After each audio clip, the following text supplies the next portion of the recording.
Hey, welcome back to the Mining Pod. On today's show, we're doing our final takeover episode. You might remember these from the fall with Taylor and Marc. They're going to be interviewing Chad Everett Harris, formerly of Riot Platforms, to be talking about his genesis in Bitcoin, his time at Riot building Rockdale, and now what he's up to with H3 Data Solutions. Thank you to Taylor and Marc for the interview, and also thank you to Chad for making it possible. We'd like to thank Foreman, our lead sponsor for the podcast. You'll hear from Foreman a little bit later in today's show. Okay, first a word from our other sponsors, and then on to the conversation. Want to mine Bitcoin? Gator Mining offers premium hosting with as low as 1 unit per client, 95% uptime guaranteed, no curtailment, 24/7 monitoring and maintenance, in-house certified repair center, clean and renewable energy, all at competitive market rates. Work with an individualized team to get hash rate flowing your way today. Gator Mining, pioneering trustworthy crypto hosting for optimal mining success. Contact Gator Mining today at gatormining.ca. Bitcoin miners, be prepared. Hashrate is moving upstream towards power plants and low-value energy. Don't get cut off. Modernize and mobilize your Bitcoin mining fleet today with Upstream Data's high-performance load centers. Plug in Upstream Data's hash hut and monetize surplus wind power reliably in the blistering heat of West Texas. Plumb in hash generators and safely convert natural gas into cash in the frigid winters of northern Canada. Upstream offers high-quality load centers that will help you mine Bitcoin safely and reliably in every application and climate. Mobilize today and start mining upstream at upstreamdata.com. Are you a retail or institutional investor interested in Bitcoin mining companies? The Miner Mag brings you free data and analysis from all major NASDAQ-listed Bitcoin mining operations to know who stands out. Check out visualized metrics and data-dependent stories at theminermag.com. All right, well, good morning, everybody, and welcome back to the Mining Pod Takeover Edition. This is Taylor Monnig, Senior Vice President of Mining over at Cleanspark. I'm joined with my co-host, Marc from asig.co, and today we have a very special guest, the man, the myth, the legend, Chad Harris. Thank you for joining us. Yeah, thank you very much for having me. I'm pretty excited to be here. You know, the return of GigaChad just happened here February 1st, right? The return of GigaChad. Yeah, so it's been over a year since you've kind of been in the space. You were very vocal, created some very fun content that made you very well known in the industry, amongst other things. But we're going to start off with some fun questions that we'd like to start with our guests and then really get into who you are and how things came about. But one thing we like to start with is, what was your orange pill moment? What got you into Bitcoin and eventually into Bitcoin mining? I probably have the most. Mine's probably very similar to a lot of other people. I had a bank that I had a long relationship with over 20 years seize my bank account because I decided to close a retail store, and it violated a loan document, and I was furious. And took all the dollars I had. I'd never missed a payment with them. Been a great customer. And they're like, nah, your business model changed. And I went literally to my youngest son, who a lot of people know, Ashton Harris, who currently works for Riot platform. And I said to him, I was like, tell me about Bitcoin. You were buying this stuff when you were 12. Tell me about Bitcoin. Could somebody do this? And he's like, no. I was like, then I want to know everything about it. And literally it was like seconds. It took me seconds to figure it out.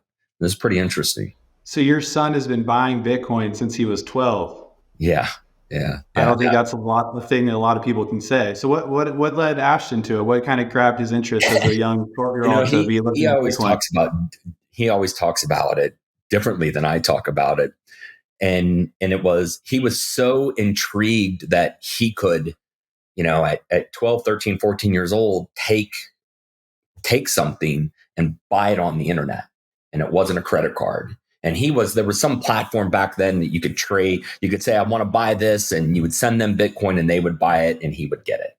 And so ultimately we always kind of joke that he would always ask me for money, say, hey, can I have money so I can buy Bitcoin? I'm like, you're out of your mind. And he'd say, hey, can I have some money so I can go to the store? And like, sure, here's $20. And then it was like the next day, hey, I want to go to the store. Here's $20. I want to go to the store. Here's $20. And then he'd take $100 and he'd go to, and I'd always say, the most dangerous convenience store that would sell a 12-year-old a money order. And he's like, no, it wasn't the most dangerous. It was the second most dangerous one. It's like, let's be clear. It was like the second most. The real dangerous one was in Gert Town. I went to Pigeon Town to get it, right? In New Orleans. And he would literally buy Bitcoin. And he just learned how to like transactionally make it work. And you got to understand, this kid was learning how to do networking at, 11 and 12 years old off of YouTube. And so his mind thought like that. And so it was really interesting to watch it kind of evolve. And then, he'd get real quiet about it. And then he's, I think he paid $150 for a pair of alpaca socks. He spent, when he was 16, he used Bitcoin and bought a tune for his S4, his S4. And back then he was like, oh yeah, I spent $800 on it. And then I think like the next year he's like, I could have bought the car 3 times, right? Like whatever the value is that he had in Bitcoin. So it's really interesting. He was the one that kind of drove me to it. And then my mind of like scalability put it to play. So after you got orange pilled, what were you doing at that time, and then what were you working on up until you fell into the mining industry? So I've always been, a lot of people there's an article out there in Forbes, and it talks about Christmas tree guy, right? Christmas tree guy. I've always been somebody that built a system to make something work. And when I use the word system, I've been an online retailer from 2005 to 2015 and owned a large landscaping company and did large commercial installations, built golf courses, landscape cities, crazy stuff.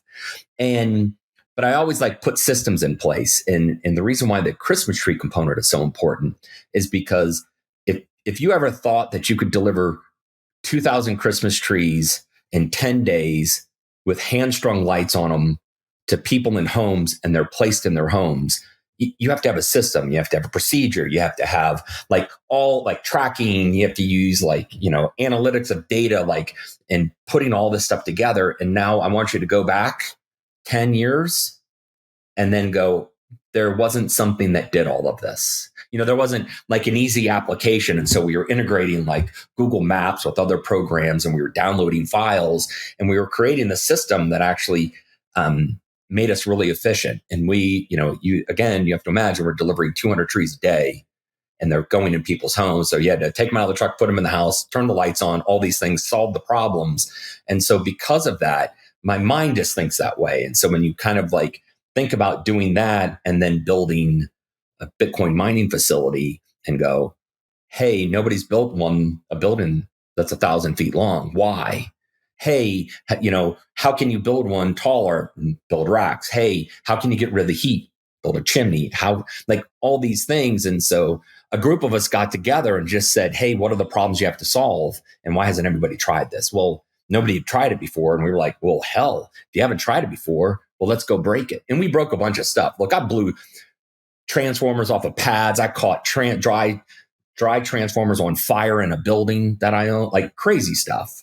But by doing those things, we figured out how to solve the problems, getting electrocuted by PDUs, all the good stuff. And that's where the safety and breakers came in. I don't know if anybody ever bought a Raptor PDU back in 2018, but there was no protection where your wiring attached to the PDU, and you have to put your hand back there to press a fuse when it tripped, and you literally would get electrocuted. There was no doubt, because you're like, man, God, is it on the right hand side or the left hand side of where I just put my hand?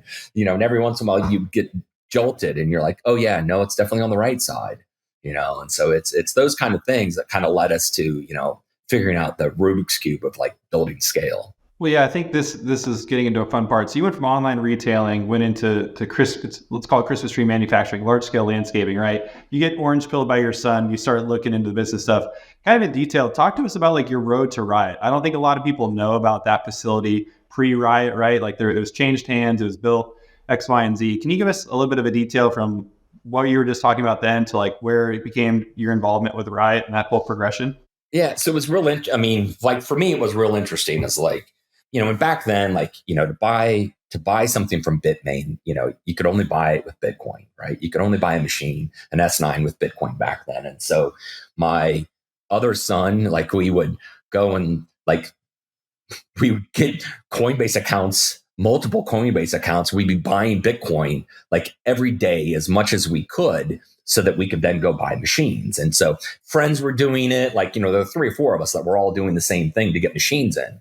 And it literally was like, if you really want to talk about the orange pill was, I had a national bank create a problem that wasn't necessary. But what really hit me was when we plugged in the first miner, and the next day Ashton comes to me and I was like, hey, how much did that thing make? And he's like, $55. And I'm like, what did you just say?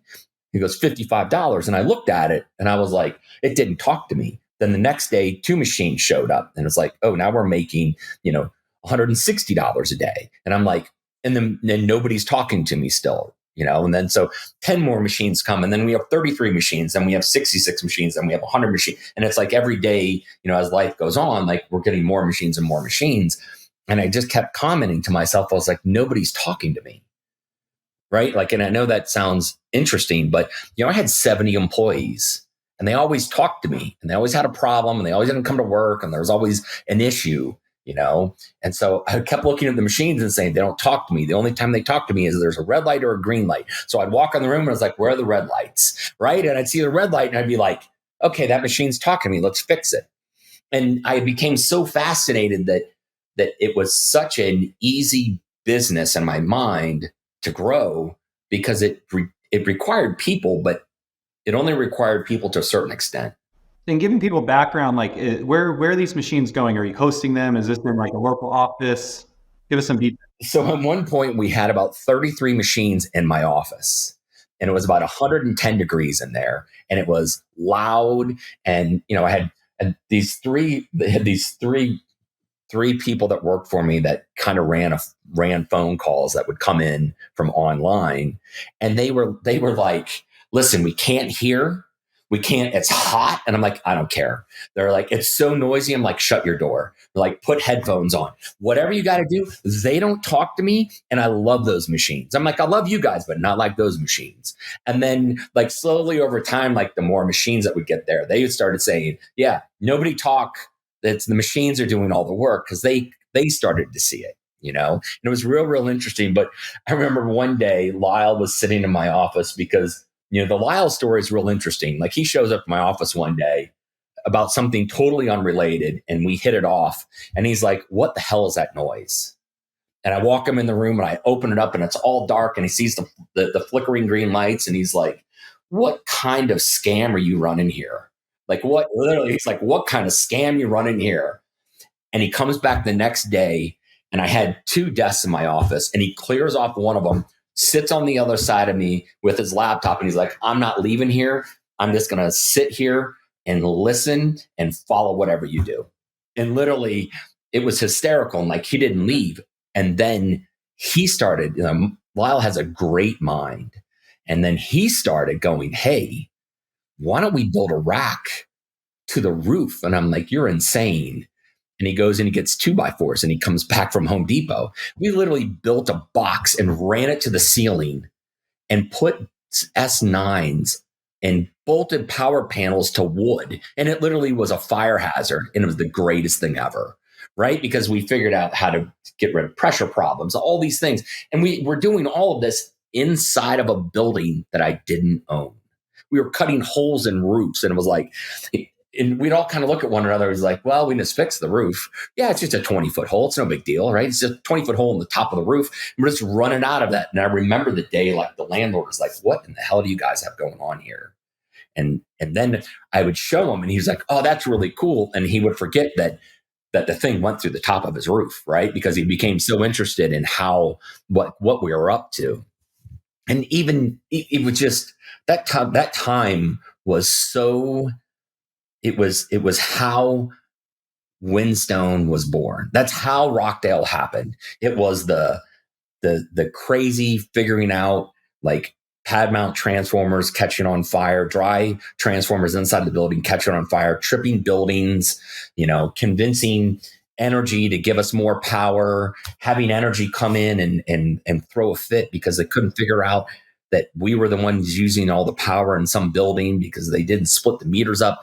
It was literally how we transformed a silly idea on 2x4s into what became Windstone. Hey listeners, let's talk about revolutionizing your mining operation with Foreman. This isn't your average management tool. It's an all-in-one solution for reducing costs and significantly boosting your revenue. Foreman brings a cutting-edge dashboard to your fingertips, empowering you with automated energy strategies. This means not only curtailing around real-time prices, but also strategically enhancing your profit margins through demand response. It's about leveraging energy efficiency to its fullest potential. With Foreman, you get a system that scales with your business, inventory management for assets, infrastructure integration, and business intelligence. Foreman elevates the cash flow and production of your entire operation. To see how Foreman can redefine your mining operation standards, visit foreman.mn. With Foreman, you're not just managing a mining operation, you're setting a new standard in the industry. Talk to us, like, what was the cutoff? You guys hit 100 machines, 200 machines. It sounds like you're in a typical office building, very similar story to a lot of us miners, right? Just you buy one, you buy two, and then it just starts scaling and it gets crazy. But you have a very particular interesting story. You went from typical office building to building one of, if not the largest mining facilities in the world, right? Windstone is absolutely massive. It's a beautiful facility. Walk us through the progression of leaving that office building to assembling, you, Lyle. I know there's like a trio of guys there that you're very passionate about. I've heard you speak about. Walk us through leaving that office building to like getting the keys to the, let's call it the dirt at Windstone, and starting that process. And I don't think a lot of people have heard that, and it's a very unique story. It is. And so we got up to 625 S9s in this building. And so if you can imagine, we had 625 S9s running in this building. And there was right outside of this room that we had all these machines in was a 12,000 square foot CrossFit gym. And that was kind of Lyle's thing. And so the problem was it was awesome during the winter because it was like 85 degrees in there. And it's like big bay doors, huge high ceilings. But the problem that we ran into is the minute that the cold weather went away, it'd be 120 degrees in there. And people would be like, God, it's really hot in here. And I'd be like, shut your mouth. They're like, I know it's those machines. And I'm like, shut your mouth. The only reason why you're allowed to work out here is because those machines are running in there. And so eventually what happens is that Bitmain hosted an event, a conference in Tbilisi, Georgia. And at this point, we have net effectively run out of cash, right? We're mining Bitcoin. We built the infrastructure. We put in a megawatt transformer in front of this building, and we changed all of its electrical so we could run these 625 machines. And there's this Bitmain event in Tbilisi, Georgia. And I'm like, well, 3 of us can't go. Like literally 3 of us can't go. We can't afford it. So you two go. And what was kind of funny about the you two go is that when they went, it was a Wednesday, they decided to go to Tbilisi, Georgia. The event started on Thursday. They had no tickets. They had no plane tickets. They had no place to stay. And they literally just like bought tickets and flew to Georgia. They get there and they were like, oh, like they get themselves into the event and they're just sitting at the bar. They're both exhausted. And I hadn't heard from them. And they tell me they meet this guy and they start showing them like the pictures of our chimney and all these things. And it's like, oh, that's really interesting. I want to introduce you to, this other person, which happened to end up being somebody from GMO. So GMO Internet became our first customer.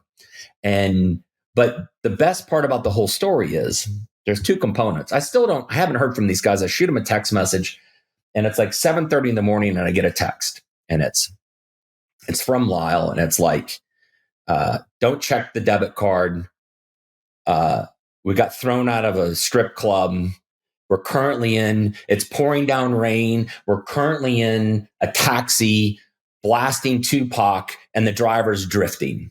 It's the greatest time of our lives, right? It was like one of the best text messages ever. So then I respond back, awesome. I can't wait to hear. I don't hear anything again. And then my phone rings and it's like, now it's like Monday. My phone rings and it's Lyle. And he's like, hey man, we got a serious problem here. I was like, Lyle, there's no problems. And he's like, no, this is a real problem. And I was like, what? And he's like, Ashton just went to jail. And I was like, Ashton just went to jail. He's like, yeah, we were at the airport. We were leaving. And Ashton, you remember that bag you told him not to take? Yeah, his gun bag. Yeah. Remember the bag you told him not to take? Well, he put all his crap in that gun bag. I was like, yeah. And he's like, they found a 9mm bullet in the gun bag. And so, Ashton now, and Lyle's like, what do I do? I was like, you get on the plane, man. I don't need two of you there. Like, Ashton will figure out what to do. He's a grown-up now. Like, grown-ups that go to jail in Tbilisi, Georgia, they're smart enough to figure out what they have to do with themselves. And so, obviously, Ashton goes to jail, and kind of the funny story behind it is like, what do I do? They leave us because his phone is on. I ping his phone. I figure out the address. I call the police station. And they, over the loudspeaker, they're like, Ashton Harris. And he's thinking he's going to talk to the embassy. And he's like, it's either the embassy or it's Chad Harris, because he's the only dude that would be able to track me down in Tbilisi, Georgia. I get on the phone. He's like, yeah. So it looks like taking my passport. I'm going to be here for at least 5 days. I showed them my Snapchat to prove that it was my gun bag that was at the gun range with the 9mm. And you're allowed to have that. So Ashton eventually comes back to the US. And so the story begins. Then GMO as a customer comes to the United States and comes to my office and sees this chimney thing and says, hey, we've been all over the place and we've noticed that nobody's done this. Maybe you can build this for us. So we went from 1 megawatt at my office to then about 5 or 8 megawatts in a warehouse up the road, and kind of proved our whole theory. That's where, if you've ever seen the original photographs or you've ever been to Windstone and you saw the first metal shelving that we all built by hand out of Unistrut, that's kind of where we developed that system. So we put a system in place, cutters, pneumatic cutters, all these things, and we built a little manufacturing plant and put up 5 or 6 megawatts. And so as that time goes on, we realize that, our customer wants like 100, and there's no way in Louisiana it's going to happen. And so we find Huddle Ranch, right? Good old Huddle Ranch in Pecos, Texas. And we're negotiating to purchase Huddle Ranch. And on July 8th, I think it was, on 2019, we're supposed to send like the deposit. We get a letter and it's like, yep, nope, we decided to sell it to somebody else. So obviously they sold it to somebody else. And I was furious. And basically got on a plane and flew to Texas and found Alcoa. And it was because I read an article about Bitmain not fulfilling the job requirements, not any of those things. So what happens, I just show up. I'm like, I want to go meet those guys. And the people are like, oh no, it takes 3 weeks to get an appointment. I was like, well, I'm going anyway. And so we just pestered them and we just stayed the course and we just worked at it. And there were so many barriers that we had to solve that no company, like no public company, could ever do it. Like, we needed a Moody's rated customer. I mean, we needed a Moody's rated guarantor. And we had to ask our customer. We had to go to our customer and said, hey, you guys are $1 billion company in Japan. You're going to have to guarantee this lease. And to do that, we had to sign our lives away to them. And that's part of the deal. And the reason why I say most companies couldn't do it today, because they would do that risk assessment and say, this is too risky. And so the interesting part is that, so we have to go raise the money. The part of the deal is, our customer says, we'll help you get to Texas. We'll build this thing, we'll fund it, all these things, but you got to get yourself there.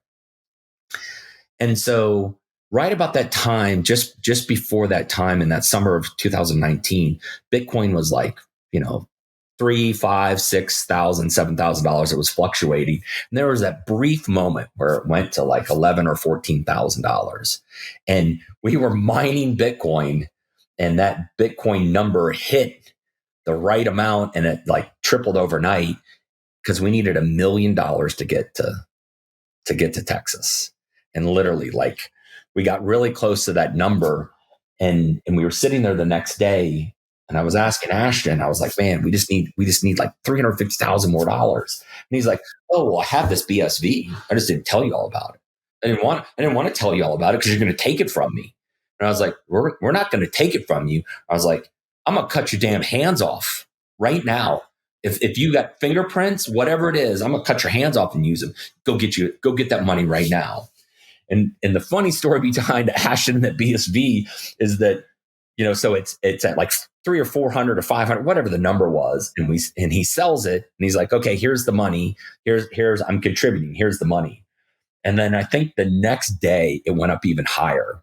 And he just was furious. And he's like, I want you to write me an agreement right now that you're going to give me back that exact amount of BSV. I was like, do you want the money or do you want the BSV? He was like, I don't care what the money is. I want whatever the number was, 300 or 500 BSV on this day. And I was like, okay, but it could go to zero and you would get zero. I don't care. It's the principle of the thing. And it kind of goes to show you that we did such unusual things to get ourselves to Texas. We had such difficult deals that we had to put together. And so our customer GMO says, if you can go raise the money, we'll sign your contract. So we go out on the bandwagon of raising money.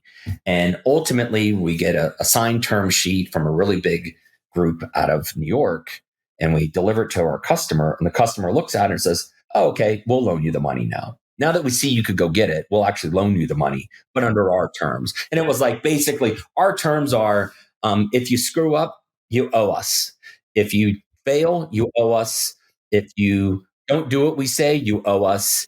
And oh, by the way, we're going to put 8 people in your office and they're going to watch you 24 hours a day. And I was like, oh, okay, that seems fair and reasonable. And they're like, oh yeah, Chad, you're also going to sign this piece of paper that says if you screw up, you personally owe us the money. And I was like, no problem. I signed it. And everyone's like, you signed that? I was like, dude, if I owe somebody like $40 million, what are they going to do? And then I started thinking to myself, I was like, oh, they're going to send the Yakuza after me. I was like, I need to go get a tattoo on my chest of the Yakuza. So I know when they would come in the doors to storm to come and get me, I could rip my shirt open and said, I'm one of you, right? We joked about it openly at work. We're like, that's what I'm just going to do. And so it was great because we developed a very strong relationship with that customer. And to this day, I still say, whatever's going on, I really don't know what's going on with that customer and Riot today. But the key ingredient that I think a lot of people miss along the way, along these great stories and the things that go on in life, is that it's loyalty that builds those relationships. And in business today, so many people forget, they get so blindsided by aspirations of greatness, or they think they're these wizards, right? And really what it was those first 3 or 4 relationships that put them where they are today, and that's the big thing that I see that people miss along the way. They really make some silly mistakes and they forget about loyalty. And I know Taylor, you've had those same things happen personally to you. It's like, hey man, in the trenches, when the bullets are flying and we're drowning and we dug ourselves out of it, you have to remember that. And then usually what happens is somebody forgets that how they got to where they are, and the reality goes away. But probably the most important component of us getting to Texas, it wasn't getting our customer to sign the Alcoa lease as a guarantor. It wasn't raising the money. It wasn't any of those things. It was one simple phone call that took place on about noon on a Friday. And it was the only phone call that actually made our customer agree to go. And we had to have a letter or a document from Encore saying they would allow us to have an interconnect. And up until that point, I'll be real candid with you, I had no idea the difficulty of an interconnect when I started down that process. And now, today in ERCOT, it's 2 years, right? And I'm like, interconnect, we should be able to get one of those in 30 days. People are like, no, it doesn't work that way. It's like, it's going to work that way. And they're like, that doesn't happen that way. It's like, and my friends at Priority Power are like, Chad, you're dreaming. It doesn't work that way. I was like, okay, well, 2 months. And they're like, no, it's going to be 8 months. I'm like, 8 months isn't going to work. I don't accept that as an answer. And so, I had to have this document. And I had called everybody. I'd called the governor's office. I'd called every congressman. I called the senators. Nobody could help me. And I had kind of come down to, I called the 800 number. I called Encore's 800 number. And I got some little girl on the phone. And I just started telling her my story. It's like, hey, listen, man, there's 4 guys from New Orleans, and like we've put everything we have into this, and we're borrowing money, and we're going to go create these jobs, and we're going to do all these things, and I need this guy to call me, Rob. I need Rob to call me. Like here's all his information. He works at Encore. Can you call me? Can you do something? Can anything happen? And, she's like, okay, well, see what I can do. She, thank you for calling. There's a recording at the end of this call. Like, let us know how my survey was. Right. So I get off the call and I'm like, oh man. And Lyle's sitting in my office and it's like 11 o'clock. And I'm like, Lyle, let's go to Chipotle, because Lyle and I ultimately met at a Chipotle over an $8 burrito. So we're sitting there, we go to Chipotle and we're driving there. It's like, man, look, this has been so much fun. Let's start thinking about what we're going to do next, because I don't think this is going to happen.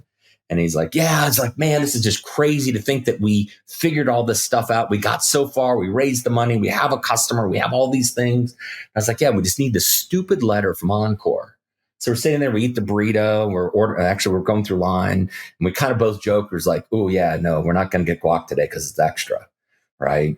And we're like, we're not going to spare any extra dollars today because we think we're about to be broke. And literally I get a text message right when I finish. We're walking to this truck and it says, go check your email.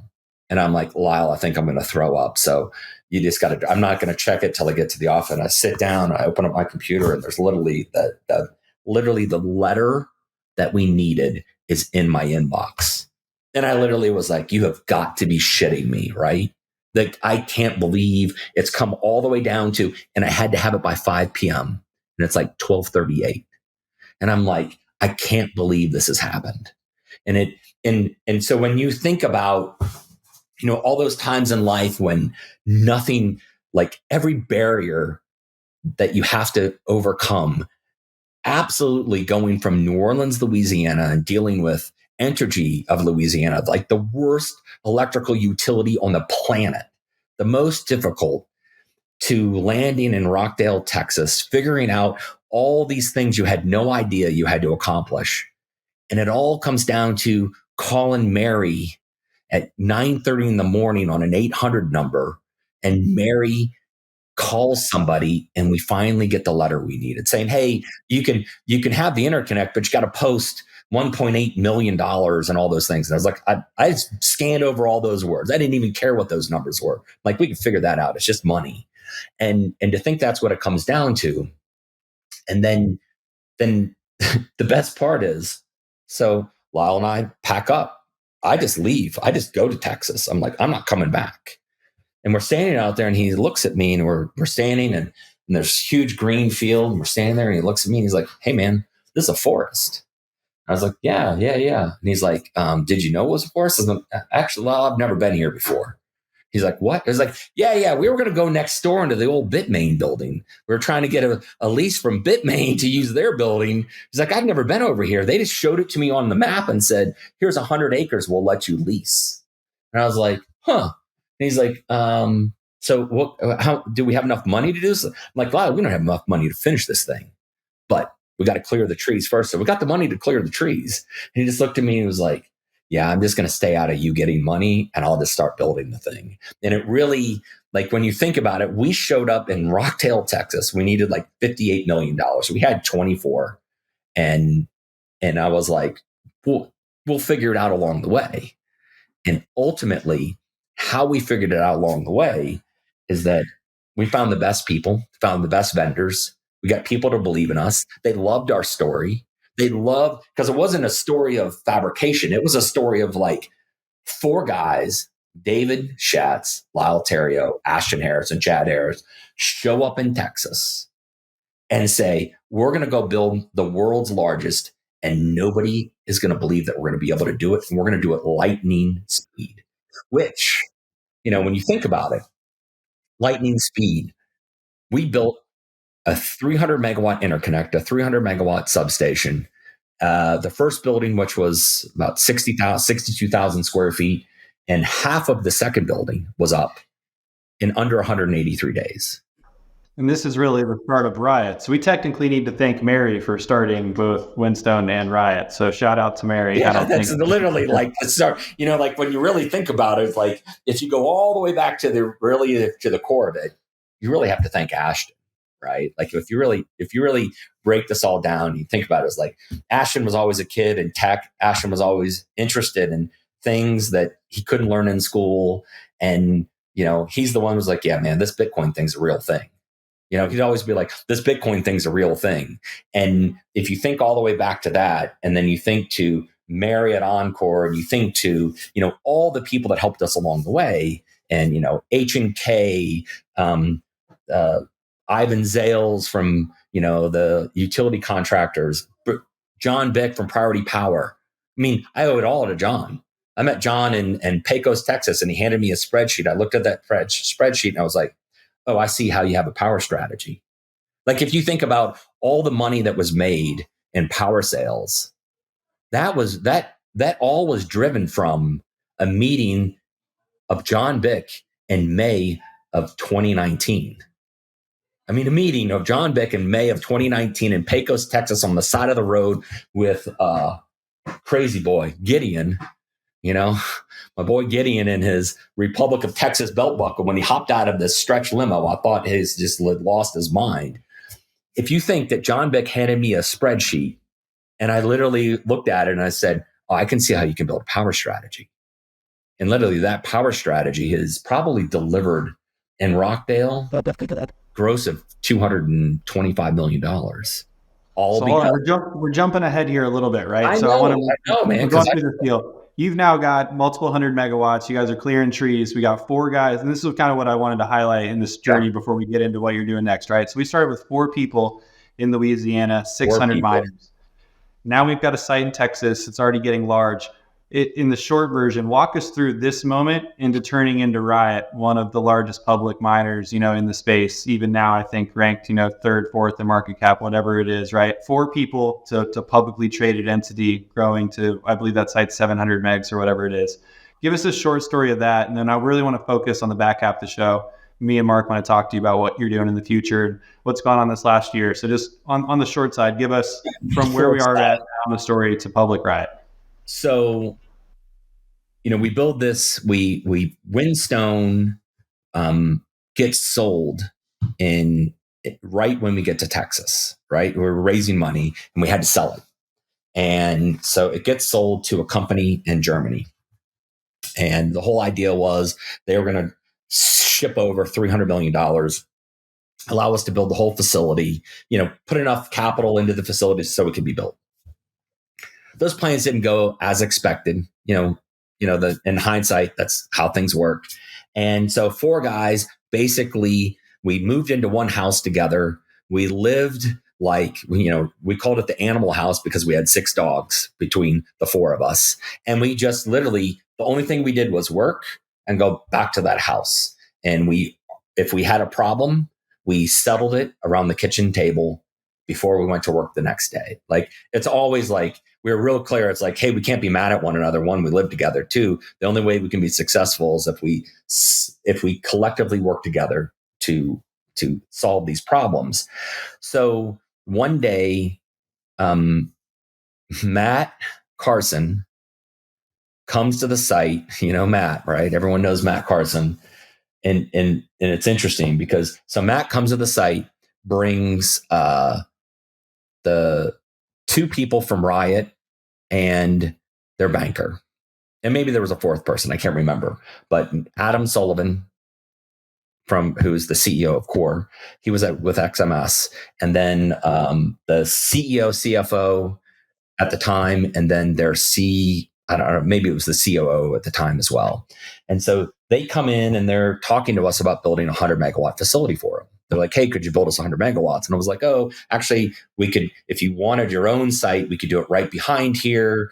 I've been negotiating, trying to get some more land so you could do it and you could do it right there. And I remember when Adam was leaving and I looked at him, I was like, you know what though? You guys should buy this place. And here's how you do it. Literally, I was like, you can buy this place and here's how you do it. I was confident that Northern Data had enough of the 4 cowboys in Texas, right? Like, we were a pain in the ass.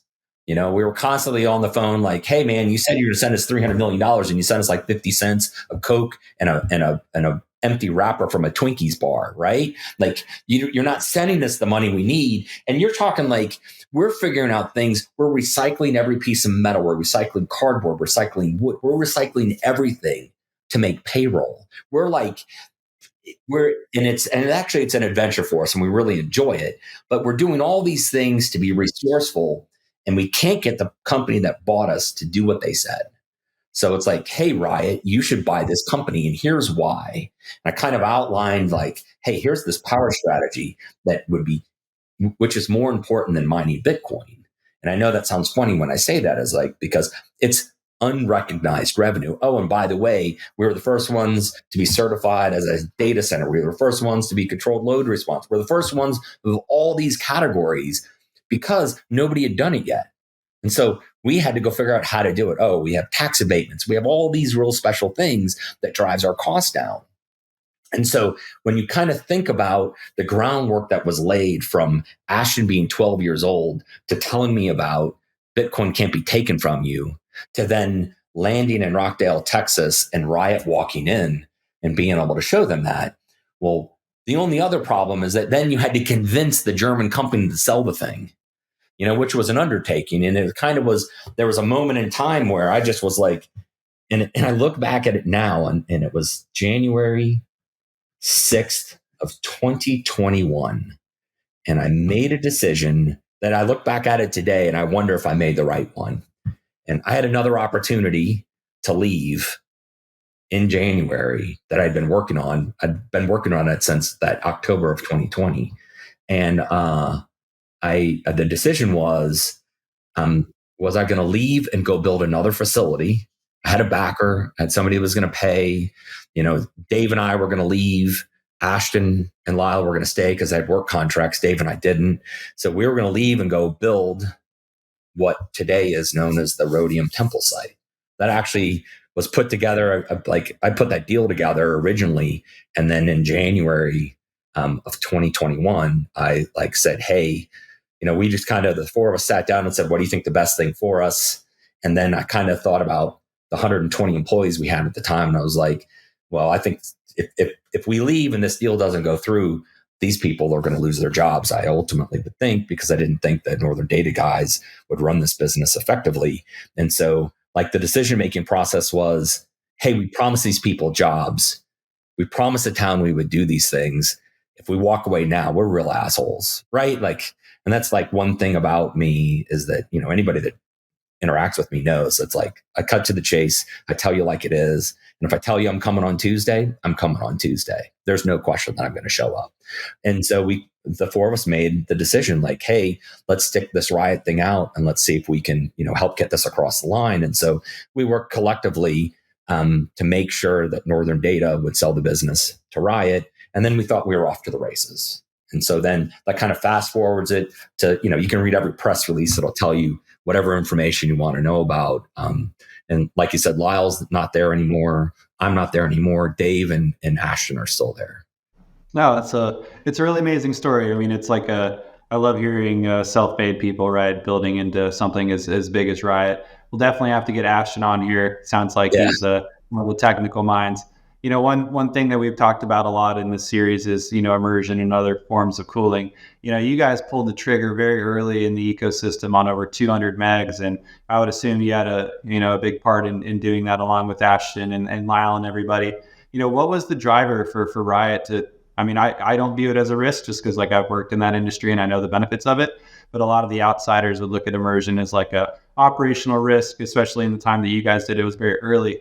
What pushed you guys to do that? Because I look back on that as a pretty pivotal moment. Yeah, I think it's a great point, and I think the best way to describe it, and I know that Lyle and I spent a lot of time talking about it, as well as Ashton did, and it really just came down to, you have to solve the problem, right? It doesn't matter what the problem is. So the problem with Bitcoin mining is always density, right? It's density. It's, hey, how can you keep the miners cool? And as the watts and hash rates of these machines are increasing, they're becoming exponentially more difficult to cool, right? And so now, granted, since then to today, these machines are getting better, right? And they've worked out a lot of the kinks, and we're starting to see that in their efficiency. But the idea was like, hey, we should just do it. Like, the only way to do it is to break it. So let's just go do it. And so we did. We built a test system. The test system worked really well. Ultimately, looking back at that, I think in the test system, I think the pumps in the test system were probably the most optimal. And the pumps, when you go lay out, 700-800 tanks, per building, and you're like, oh, hey, maybe we should have thought through the pumps differently, or maybe we should have, thought about it differently. And looking back, I think that's probably like anybody that builds something at scale. Because when we built building 1 versus building 2, building 3, building 4, building 5, those first 5 buildings, we changed the efficiency, we changed the switchgear, we changed the breakers. We then started changing the way that we built and designed the shelving. And it was because it's like just the evolution. So if you think about the evolution, and, I really enjoyed like going and seeing other people that were building Immersion for other things. Like, I went to your former company and I looked at that and I was really intrigued by what they were doing. But I was actually more intrigued on the data center side than I was on the Bitcoin side, because I was like, oh, that's the future. Like I was like, oh, that's the future. Like, and the only way the Bitcoin industry was going to get to the future was somebody had to start doing it. Like, why not just do it? And if it breaks, just fix it and just improve it as it moves forward. And I think that's the big thing. That's the one key takeaway that I learned from the Bitcoin industry was speed and scale, adaptability, and scrappiness. Speed and scale, adaptability, and scrappiness, right? You have to be scrappy enough to know that you have to make smart, fast decisions because of the speed of the industry to be able to build things that potentially might break and be smart enough to know how to fix them. Man, those are definitely really good points, Marc. So we've been seeing you making some posts on LinkedIn about stuff you're working on. What's the future looking like?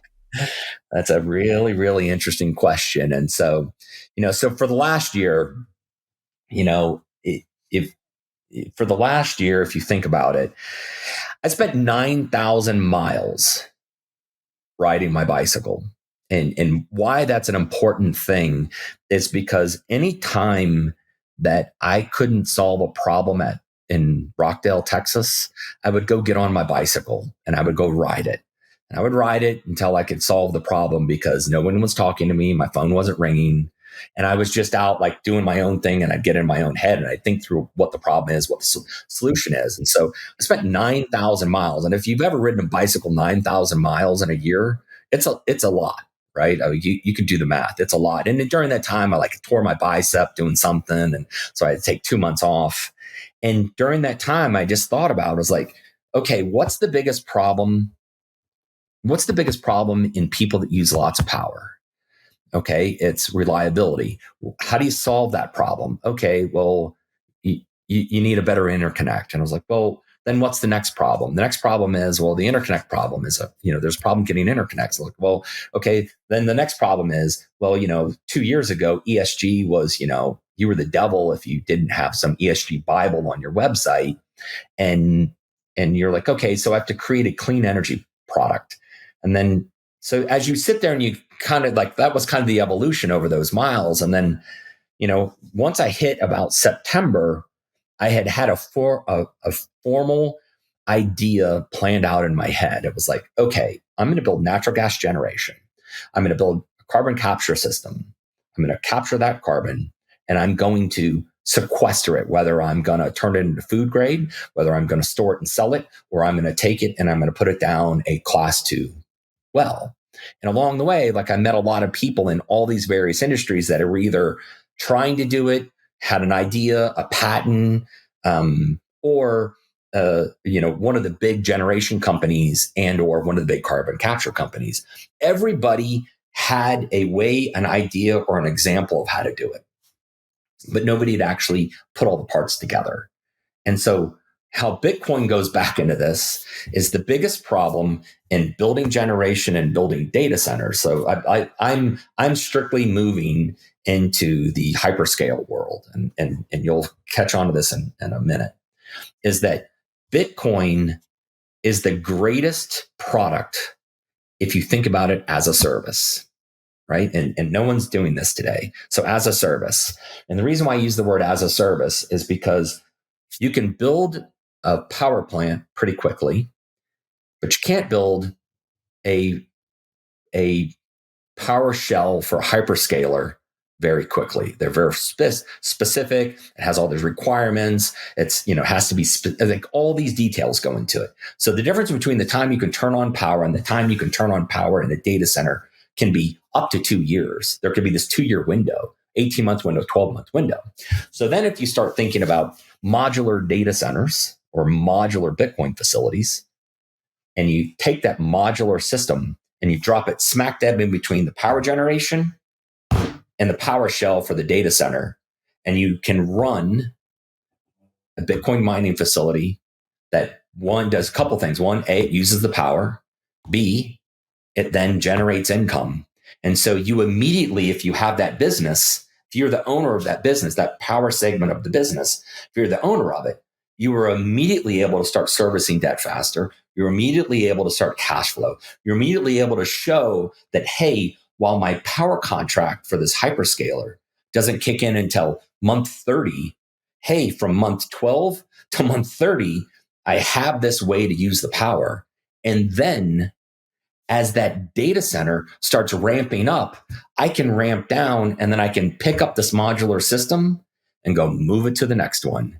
Because a modular system, if designed and put in the facility correctly, you can pick it up, put it on an 18-wheeler, and ship it down the road and put it to the next place. And thinking along those ways really started opening people's minds to, like, a hyperscaler looks at it as like, oh, hey, you've kind of really solved my problem. Oh, you don't need an interconnect, but we'll apply for one.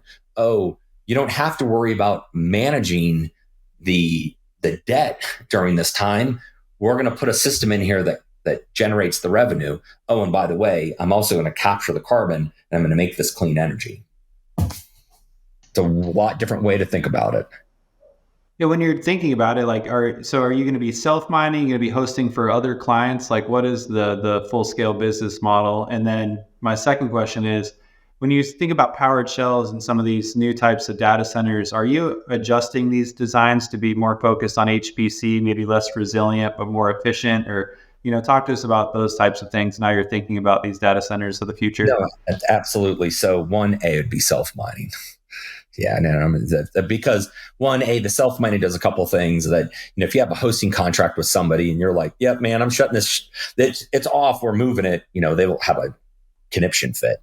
But also, as I always say, like, I'm not a Bitcoiner, but I believe in Bitcoin, right? Like, I believe, what is it? Is it still ripping today? Is it still just running wild? Yeah, 52, something like that. That's what I'm saying, is like, I'm a big believer in, like, every time that I would talk to somebody about, oh, I'm going to put this thing in the middle of this Bitcoin. Oh, it's going to zero. I'm like, look, man, it is not going to zero. If it goes to zero, there's a lot of people that have a lot of money in it that are institutionals that they'll have a breakdown. But I believe in the product. And so I believe in it so much, I would do it as a self-miner. And thinking about the power shell, ultimately, when you build for hyperscalers, you build a product and you sell it to them. You sell them the product. The difference is, I'm going to own the power. I'm never selling the power. I'm gonna a rep option license, own the power for long-term PPAs, and go do it over and over and over again. It's real simple. I've lined up all the pieces parts. I've lined up the generation. I've lined up the carbon capture. I've lined up the teams, the EPC contractors. I've lined up, all the parts in the puzzle. And because all it is a system, and it's just a system to execute on. So it's the way to do it. You want to buy. And for cooling, both on the mining side and on these, data center sides, are you going to be using air, immersion, hydro? Where's your head at on, the future of your technology stack for your new company?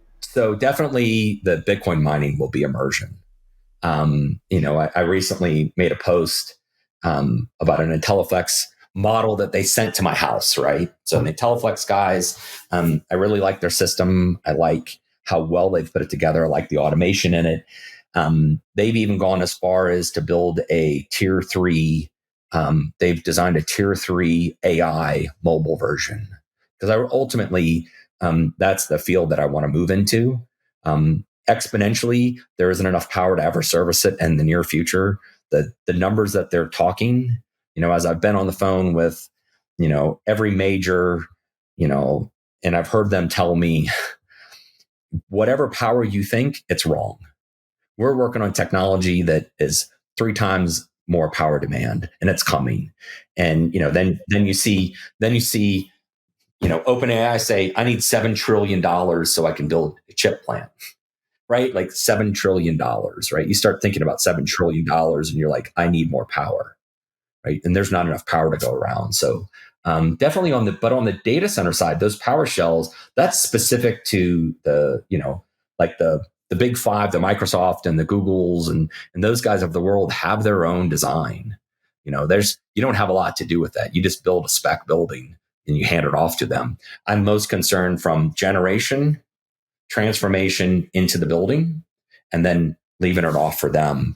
And there's a bunch of other little components to that. There's a lot of tax credit related components by building things that are more efficiently using fuel cells that are both, you get the 30% and the 10% tax credit if you use built in the US, and then building them so that you can get hydrogen off of them, so you can turn the hydrogen back into generation to generation. And so there's $3 kilowatt, like there's all kinds of things that, that I learned in the Bitcoin industry. I learned it in the Bitcoin industry. I learned about selling power. I learned about tax credits. I learned about leveraging things that I would always call unrecognized revenue, and applied all that same thinking here to take all the parts and say, here's the stream on how you put this together.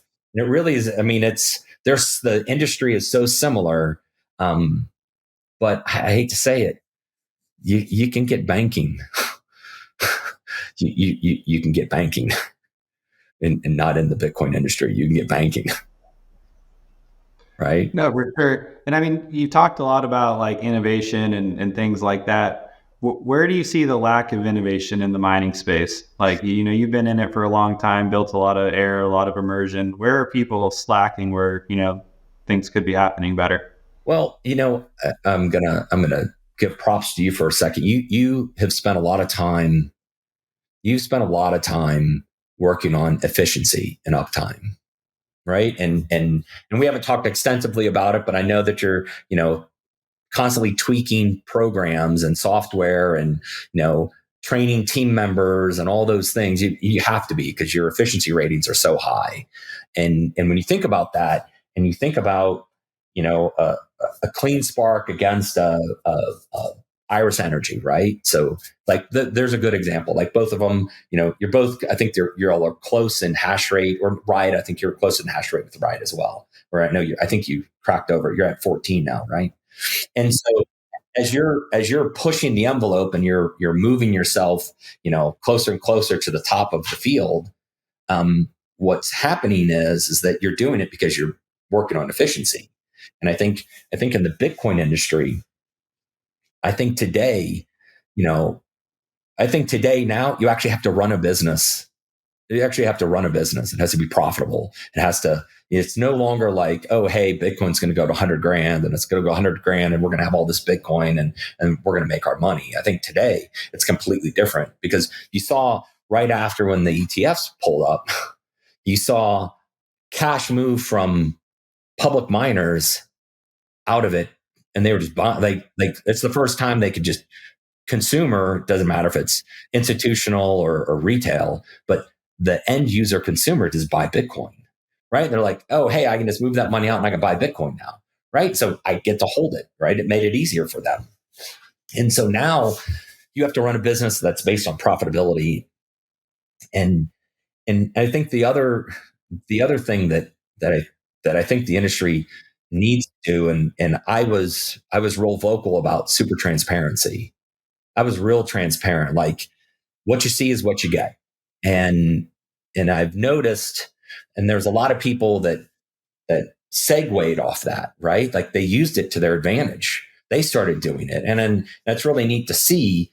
And I think that if you start seeing the return of like reality, right? Like, hey, I think you got to pull back the curtains and open up the doors and bring people back in and show them the nuts and bolts about how your business works. And I think that, it's about all the parts of the puzzle. And I think that CEOs and VPs and whatever other titles they have need to go back into the businesses where the people are and interact with them so that there is a true, a true culture of a business. Like that's the one thing that always drove me crazy about a business is that people, you build a culture. And the culture is based on, doing what's right. And I know that's a weird way to say it, right? Doing what's right. And I think that doing what's right is the real thing, is like doing what's best for the overall health of the company, as like profitability, and then making sure that the people that work there are paid well enough and have the right benefits and all those components so that they feel like the work that they're doing is valuable, because then you're going to have a more profitable business. And then enabling those people or giving them the tools to help work on the efficiency of the business. And I just don't see everyone doing that. I know there's been lots of people that are working on it.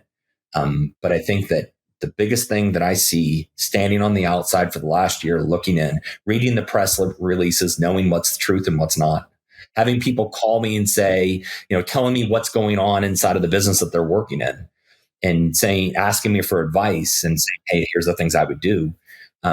Listening to it.